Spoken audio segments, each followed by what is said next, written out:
somebody that's going to get the microphone over to next knows all about that. Working really hard for all of us. Even though he's not representing Newtown, he's representing Newtown in his heart and soul and in his work every day, as well as Monroe. So I'd like to introduce Congressman Jim Himes. Thank you. Good evening, Newtown and Monroe. It's great to see you all. Patty and Garrett, thank you for your leadership. As a former DTC chair, I know that sometimes it is the definition of a thankless job. And thank you all for your advocacy. I sadly have to get back to my district. I'm delighted to be sort of moonlighting in the 5th district. Turns out you guys speak the same language and have many of the same cultural customs that we have in the 4th district. It's great to see you all. Oh, and by the way, thank you, Newtown, for sending Johanna Hayes to be my colleague in Washington.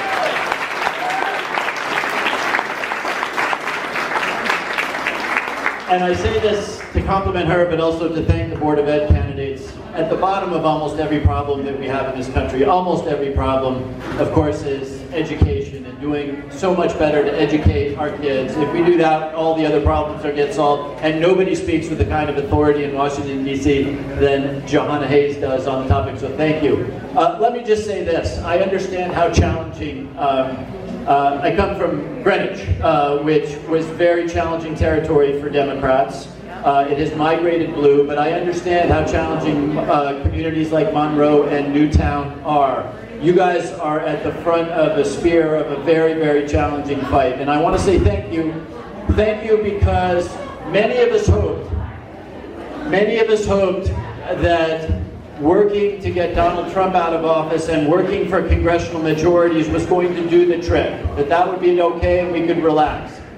Then came January 6th, where I and Rosa DeLauro and other members of the delegation saw violence, an attempt to stop the peaceful transfer of power, the Republican Party's abject support of the attempt to stop the peaceful transfer of power. And even after that happened, I watched 150 Republican colleagues go into the chamber to vote to override the election for the President of the United States. And in that moment, I recognized that the work was far from done. This morning, we saw some results out of the Supreme Court that shows us that the work is not done. All over this country, state houses are passing laws that make it harder for community of colors and young people and older people to vote, so we know that our work is not done. Now, we are going to pass a bill in the next 6 weeks or so, which will be transformative of our country. Infrastructure, child care, 2 years of pre-K, community college, and then the fight begins.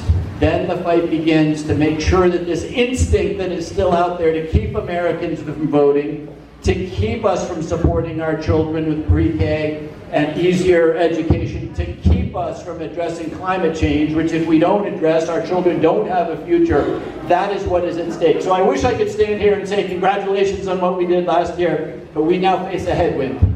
We now face a headwind, and the challenge and the problem from the Board of Ed to the selectmen to right up to the Oval Office, the challenge is as big as it ever has been. And it is people from places like Newtown and Monroe that understand how you fight and persuade and win. So, coming from the 4th District, from my friends here in the 5th, thank you for all you've done, and thank you for all you're going to do.